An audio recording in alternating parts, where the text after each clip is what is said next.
ഭൗമിക്കും പ്രഗ്യയും കല്യാണം കഴിച്ചിട്ട് കുറച്ച് ദിവസം ആയിട്ടുള്ളൂ. പ്രഗ്യ എവിടെന്നോ കേട്ടിരുന്നു ഭർത്താവിന്റെ വീട്ടുകാരുടെ സ്നേഹം അവരുടെ വയറ്റിൽ നിന്നായിരിക്കും. അതുകൊണ്ടവൾ കുക്കിംഗ് ക്ലാസ്സിന് പോകാമെന്ന് തീരുമാനിച്ചു. പ്രഗ്യ മോളെ, ഞാൻ കേട്ടത് നീ കുക്കിംഗ് ക്ലാസ്സിനൊക്കെ പോവാൻ തുടങ്ങിയെന്ന്. അതെ അമ്മേ, ഞാൻ കരുതി നിങ്ങൾക്കെല്ലാവർക്കും നല്ല ആഹാരം ഉണ്ടാക്കിത്തരാം. എന്റെ മരുമകളെ, നീ ഭയങ്കര ബുദ്ധിമതിയാണല്ലോ. ശരി, നീ ഇനി ഇങ്ങോട്ട് വന്നു കഴിയുമ്പോ നിന്റെ കൈ കൊണ്ടുള്ള നല്ല നല്ല ആഹാരം ഉണ്ടാക്കിത്തരണേ. ഇനി പെട്ടെന്ന് തന്നെ ഞങ്ങളുടെ വീട്ടിലെ മരുമകളായിട്ട് വായോ. ഞങ്ങളെല്ലാരും നിന്നെ ഭയങ്കരമായിട്ട് കാത്തിരിക്കുക. ശരി അമ്മേ, ഇനി കുറച്ചു ദിവസം കൂടെ. എല്ലാ പെൺകുട്ടികളെ പോലെ പ്രഗ്യയും കുറെ സ്വപ്നങ്ങളായിട്ട് കല്യാണം കഴിച്ച് വീട്ടിലോട്ട് പോകും. അതിന്റെ കൂട്ടത്തിൽ അവൾ അടുക്കളയുടെ മെനുവും കൂടെ ഉണ്ടാക്കിക്കൊണ്ട് കൊണ്ടുവന്നു. അതിലുണ്ടായിരുന്നവൾ എന്തൊക്കെ ഉണ്ടാക്കണമെന്ന്. അല്ല പ്രഗ്യ, ഇതെന്താണ്? അടുക്കളയിൽ കയറുമ്പോ എന്തൊക്കെ ഉണ്ടാക്കാനുള്ള മെനുവാ. ആണോ? ഞാനും കേട്ടു.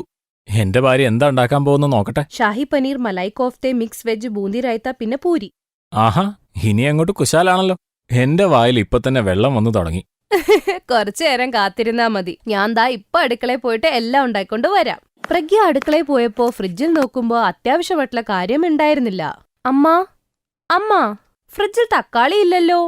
മോളെ, ഇപ്പൊ തക്കാളിയുടെ വില ഭയങ്കരമാ. 200 രൂപ കിലോയാണ്. അതുകൊണ്ട് ഞാൻ മേടിക്കാറില്ല.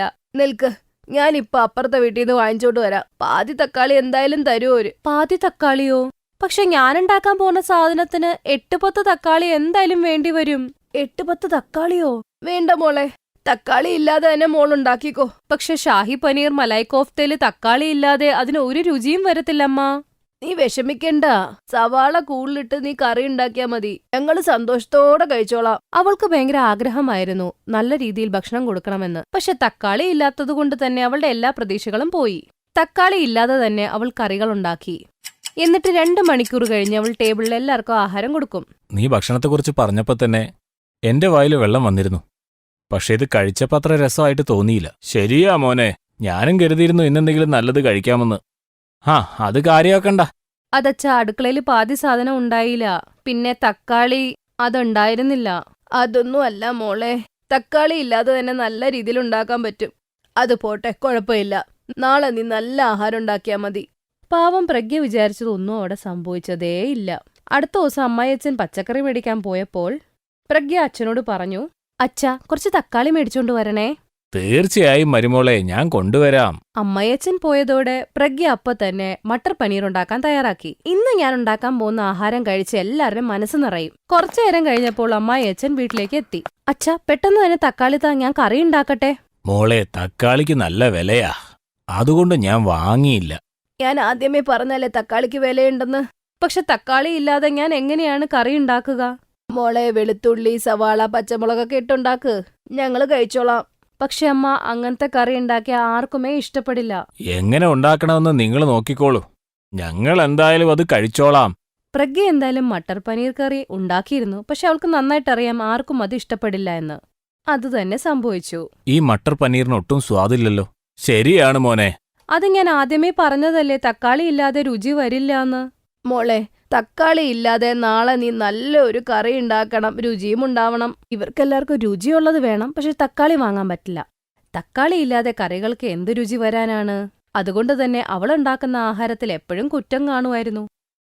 അടുത്ത ദിവസം പ്രഗ്യ ഷാഹി പനീർ ഉണ്ടാക്കും. എല്ലാരും അത് കഴിച്ച് വിരലുകൾ നക്കാൻ തുടങ്ങി. കൊള്ളാം മോളെ, വളരെ നന്നായിട്ടുണ്ട്. ഇന്ന് നീ വളരെ നന്നായിട്ട് ഉണ്ടാക്കി. സത്യമായിട്ടും മോളെ, ഇന്നീ കറി കഴിക്കാൻ നല്ല രുചിയുണ്ട്. ഇതിനിത്രയും രുചി കൂട്ടാൻ നീ എന്ത് മായജലോ ചെയ്തേ? അതൊന്നും ഇല്ല അമ്മ, 200 രൂപയുടെ തക്കാളി അങ്ങ് ഇട്ടിട്ടുണ്ട് ഞാൻ. തക്കാളി ഇട്ട ആഹാരം എല്ലാവർക്കും ഇഷ്ടമായ സ്ഥിതിക്ക് നാളെ തൊട്ട് ഞാൻ ഇതുപോലെ തന്നെ ഉണ്ടാക്കാം. എന്റെ ദൈവമേ, 200 രൂപയുടെ തക്കാളിയോ? മോളെ, തക്കാളി ഇല്ലെങ്കിലും നിന്റെ ആഹാരമൊക്കെ നല്ല രുചിയുള്ളത് തന്നെയാ, ശരിയല്ലേ? അതെ അതെ, ഈ ഭക്ഷണം വളരെ അധികം നന്നായിട്ടുണ്ട്. നീ ഇനി ഞങ്ങൾക്ക് വേണ്ടി എന്ത് ഉണ്ടാക്കിയാൽ പോലും ഞങ്ങൾ തീർച്ചയായും അത് കഴിച്ചോളാം. ശരി, നിങ്ങൾക്ക് തോന്നുന്നതുപോലെ. പ്രഗ്യ തക്കാളി ഇല്ലാതെ ആഹാരം ഉണ്ടാക്കാൻ തുടങ്ങി. എല്ലാവരും അത് നന്നായി കഴിക്കാനും തുടങ്ങി. കാരണം എല്ലാവർക്കും മനസ്സിലായി, കുറവ് അവളുടെ കറിയിലല്ല, തക്കാളി ഇല്ലാതെ ഉണ്ടാക്കുന്ന കറിയില്ല. കഴിക്കുന്ന ആഹാരത്തിന് സ്വാദ് വേണേൽ വില കൂടിയ തക്കാളി വാങ്ങിയേ പറ്റൂ.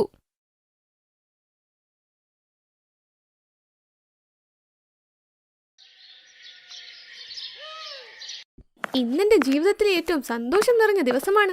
മനസ്സിന് ഇഷ്ടപ്പെട്ട ഭക്ഷണം ഉണ്ടാക്കി കഴിച്ചേക്കാം. ഷാലു സന്തോഷത്തോടെ കിച്ചണിലേക്ക് പോയി. പക്ഷേ അവിടെ അവൾ കണ്ടു. അവിടെ അവൾക്കെന്താ ആരെയും പ്രതീക്ഷിക്കണ്ട. അവൾ കണ്ടു കിച്ചണിൽ അടുപ്പേയില്ല. ഇതെന്താ, ഈ അടുക്കളയിൽ അടുപ്പ് പോലുമില്ലല്ലോ. അടുപ്പില്ലാതെ ഞാൻ എങ്ങനെ പാചകം ചെയ്യും? ഇവർക്കെന്താ അറിയില്ലേ അടുപ്പില്ലാതെ ഞാൻ എങ്ങനെ പാചകം ചെയ്യാനാണ്? കണ്ടോ ഞാൻ എന്താ ചെയ്യാൻ പോകുന്നതെന്ന്. ഷാലു പച്ചക്കറിയെല്ലാം നന്നായി അരിഞ്ഞെടുത്തു. ശരി, ഇപ്പോൾ ഡയറ്റിങ്ങിനുള്ള ഭക്ഷണം റെഡിയായി. പക്ഷേ ഇത് എന്തിന്റെ ഒപ്പം കഴിക്കും? എന്തായാലും റൊട്ടി ഉണ്ടാക്കണമെങ്കിൽ അടുപ്പിന്റെ ആവശ്യമുണ്ടാകും. പക്ഷെ ഇപ്പോൾ അതിന് പറ്റില്ല. ഷാലു വേഗം ചന്തയിലേക്ക് പോയി അവിടെ നിന്നും ബ്രെഡ് വാങ്ങിക്കൊണ്ടുവന്നു. അമ്മേ, അച്ഛാ, ആദിത്യ, ഭക്ഷണം റെഡിയായി, വരൂ. ഇത് കേട്ട് 3 പേരും ഞെട്ടിപ്പോയി. കാരണം 3 പേരും ഒരു മുറിയിലായിരുന്നു, തന്റെ മരുമകൾ വിളിക്കുന്നതും പ്രതീക്ഷിച്ചുകൊണ്ട്. ഞാൻ കേട്ടത് തന്നെയാണോ നിങ്ങളും കേട്ടത്? ആ, ഞാനും അത് തന്നെയാ കേട്ടത്. എന്നാൽ എനിക്കൊരു കാര്യം മനസ്സിലാകുന്നതേയില്ല. അവിടെ അടുപ്പില്ലാതെ അവൾ എങ്ങനെയായിരിക്കും പാചകം ചെയ്തത്? ഇതൊക്കെ വെളിയിൽ പോയാലേ നമുക്ക് മനസ്സിലാകുള്ളൂ.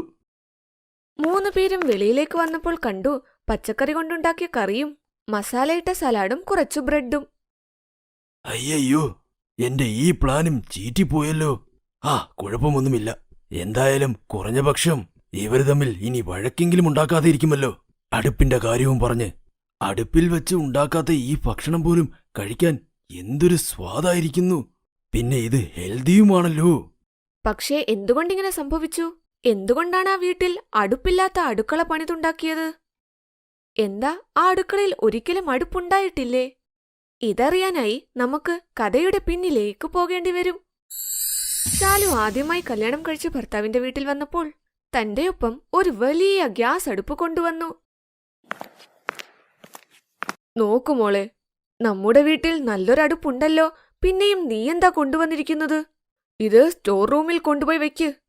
അടുക്കളയിൽ ഒരു അടുപ്പിരിപ്പുണ്ട്, അതെനിക്ക് സ്ത്രീധനമായി കിട്ടിയതാണ്.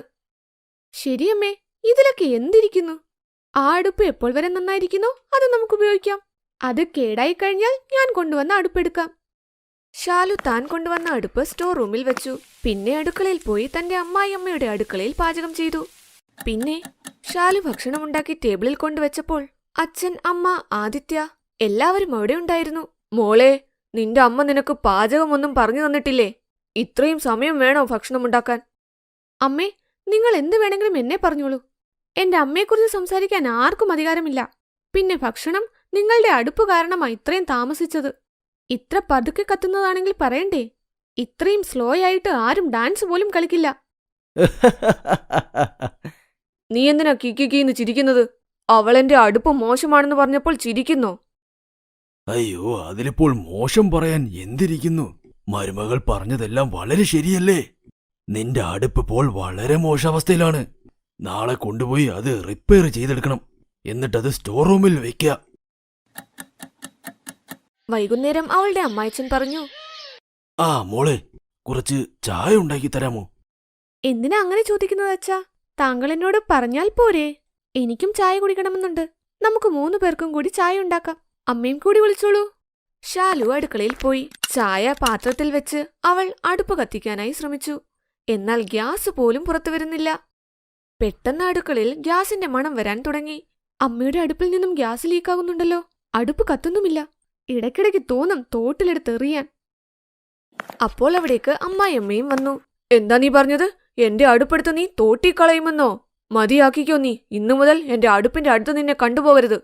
അമ്മേ, ഈ അടുപ്പിന്റെ കാലാവധിയൊക്കെ കഴിഞ്ഞതാ. ഇത് പ്രവർത്തിക്കുന്നില്ലെങ്കിൽ ഞാനെന്ത് ചെയ്യും? അമ്മ നോക്ക്, ഗ്യാസിന്റെ മണം വരുന്നു. എന്നുവെച്ചാൽ അമ്മയുടെ അടുപ്പ് ലീക്കാണെന്ന്. അവരുടെ ശബ്ദം കേട്ട് അവിടേക്ക് അമ്മായിയച്ഛനും വന്നു. അയ്യോ, എന്തു പറ്റി? രണ്ടുപേരും ഇങ്ങനെ പിള്ളേരെ പോലെ എന്തിനാ വഴക്കുണ്ടാക്കുന്നത്? നോക്ക്, നിങ്ങളുടെ മരുമകൾ നമ്മളുടെ അടുപ്പിനെപ്പറ്റി എന്താണ് പറഞ്ഞതെന്ന്. അവൾ പറയുക അടുപ്പെടുത്ത് തോട്ടിൽ കളയുമെന്ന്. അച്ഛാ, അച്ഛൻ തന്നെ നോക്ക്, ഗ്യാസിന്റെ മണം വരുന്നില്ലേ? അടുപ്പൊട്ടും പ്രവർത്തിക്കുന്നുമില്ല. ഞാൻ പോയി എന്റെ അടുപ്പെടുത്തോണ്ട് വരാം. എന്നിട്ട് ഈ അടുപ്പെടുത്ത് നമുക്ക് സ്റ്റോർ റൂമിൽ വെക്കാം. ശരി, ഞാനും ഇപ്പോൾ പഴയതായില്ലേ? എനിക്കും എവിടെയെങ്കിലുമൊക്കെ ലീക്ക് കാണുമായിരിക്കും. നീ എന്നെയും എടുത്ത് ആ സ്റ്റോർ റൂമിൽ കൊണ്ടുപോയി വെക്ക്. എന്നിട്ട് പുതിയ അമ്മായിയമ്മയെ കൂടെ കൊണ്ടുവാ. നീ വെറുതെ വാക്കുകളൊക്കെ വളച്ചൊടിക്കാതെ. ശരിയെന്നാൽ ഞാൻ നിന്റെ അടുപ്പ് ഇപ്പോൾ തന്നെ കൊണ്ടുപോയി ശരിയാക്കിക്കൊണ്ടുവരാം. കുറച്ചു ദിവസം പിന്നെയും പ്രവർത്തിച്ചു. പക്ഷെ അതിനുശേഷം നോക്ക്, ഇന്നും ഈ അടുപ്പ് വർക്കാകുന്നില്ല. 1 മണിക്കൂർ വേണം അതൊന്ന് കത്തിത്തുടങ്ങാൻ തന്നെ. ഞാൻ ഇന്നൊന്നും ഉണ്ടാക്കുന്നില്ല. പതുക്കെ പതുക്കെ രാത്രി 10 മണിയായി. അപ്പോൾ ആദിത്യ ശാലുവിനെ വിളിച്ചു വരുത്തി. ശാലു, രാത്രി 10 മണിയായിരിക്കുന്നു. എനിക്ക് രാവിലെ ഓഫീസിൽ പോകാനുള്ളതാ. ഇതുവരെ നീ ഭക്ഷണമൊന്നും ഉണ്ടാക്കിയില്ലേ? എങ്ങനെ ഉണ്ടാക്കാനാ ഭക്ഷണം? അടുപ്പ് കത്തുന്നില്ലെങ്കിൽ ഞാൻ എന്ത് ചെയ്യാനാ? 1 മണിക്കൂർ വേണം അതൊന്ന് കത്തിത്തുടങ്ങാൻ. ഞാൻ പുതിയ അടുപ്പ് പോയി എടുത്തുകൊണ്ട് വരാം. അതാ സ്റ്റോർ റൂമിൽ ഇരിപ്പുണ്ട്. അതത്ര പ്രയാസമുള്ളതൊന്നുമല്ല. ഇതുവരെ ഒരു കുഴപ്പവും ഇല്ലായിരുന്നു. എപ്പോൾ നിന്റെ ഭാര്യ ഈ വീട്ടിൽ വന്നോ അന്നു മുതൽ എപ്പോഴും ഈ വീട്ടിൽ എന്റെ അടുപ്പിനെക്കുറിച്ചുള്ള വഴക്കാണ് നടക്കുന്നത്. ഒരു കാര്യം ചെയ്തേക്കാം, ഈ അടുപ്പും കൊണ്ട് ഞാൻ ഈ വീട്ടിൽ നിന്ന് പുറത്തു പോയേക്കാം. അപ്പോൾ എല്ലാ പ്രശ്നങ്ങളും ശരിയായിക്കോളൂ. അമ്മേ, ഒരു അടുപ്പിനെ ചൊല്ലി എന്തിനാ ഇങ്ങനെ രണ്ടുപേരും വഴക്കുണ്ടാക്കുന്നത്? അമ്മയുടെ അടുപ്പ് ഞങ്ങളുടെ അടുത്ത് വെളിയിലൊന്നും കളയാൻ പോകുന്നില്ലല്ലോ. അത് മിണ്ടാതെ എടുത്ത് അകത്തെവിടെയെങ്കിലും സ്റ്റോർ റൂമിൽ വെച്ചേക്കാം. അമ്മയ്ക്ക് ദിവസം വേണമെങ്കിൽ അത് പോയി കാണാം. ശാലു പുതിയ അടുപ്പ് കൊണ്ടുവന്നിട്ടില്ലേ? അതിൽ പെട്ടെന്ന് നമുക്ക് ഭക്ഷണം ഉണ്ടാക്കാമല്ലോ. വേണ്ട വേണ്ട, ഞാൻ എന്റെ അടുപ്പും കൊണ്ട് പുറത്തങ്ങ് പോയേക്കാം. പിന്നെ നിങ്ങൾ നിങ്ങളുടെ പുതിയ അടുപ്പെടുത്ത് ഭക്ഷണം ഉണ്ടാക്കിക്കോ. നിങ്ങൾ രണ്ടുപേരും എപ്പോൾ നോക്കിയാലും എങ്ങനെയാ? ആ അടുപ്പിനെ ചൊല്ലി എപ്പോഴും എന്തിനാ ഇങ്ങനെ വഴക്കുണ്ടാക്കുന്നത് നിങ്ങൾ? നീ മരുമകളുടെ പുതിയ അടുപ്പ് അടുക്കളയിൽ വെക്കാൻ സമ്മതിക്കുന്നുമില്ല. പിന്നെ മരുമകൾ പഴയ അടുപ്പിൽ ഭക്ഷണം ഉണ്ടാക്കാനും ഒരുങ്ങുന്നില്ല. അമ്മേ, അച്ഛാ, ഞാനിതിൽ എങ്ങനെയെങ്കിലുമൊക്കെ ഭക്ഷണം ഉണ്ടാക്കിക്കോളാം. കണ്ടോ, അവസാനം എന്റെ അടുപ്പ് തന്നെ വിജയിച്ചു. അതുകൊണ്ടാ പറയുന്നത് അമ്മായിയമ്മമാരോടും മത്സരത്തിന് വരരുത്. ശാലു അതിൽ ഭക്ഷണം ഉണ്ടാക്കാനായി ശ്രമിച്ചു. അവൾ വീണ്ടും വീണ്ടും അടുപ്പ് കത്തിക്കാനായി ശ്രമിച്ചു. എന്നാൽ അത് കത്തിയതേയില്ല. പെട്ടെന്ന് ഗ്യാസ് ലീക്കായതുകൊണ്ട് തീ കത്തി. ശാലുവിന്റെ സാരിയും കത്തി. അവൾ ഉറക്കെ നിലവിളിക്കാൻ തുടങ്ങി. ആദിത്യ, രക്ഷിക്കൂ! അച്ഛാ, ഓടിവാ, രക്ഷിക്കൂ! ആദിത്യ ഒരു ബക്കറ്റിൽ വെള്ളം കൊണ്ടുവന്ന് വേഗം ഒഴിച്ചു. അങ്ങനെ തീയും അണഞ്ഞു. 3 ദിവസത്തെ ചികിത്സയ്ക്ക് ശേഷം ശാലുവിന് ശരിയായി. അവൾ വീട്ടിൽ തിരിച്ചു വന്നു. കണ്ടില്ലേ നീ ചെയ്ത തെറ്റിനുള്ള ശിക്ഷ?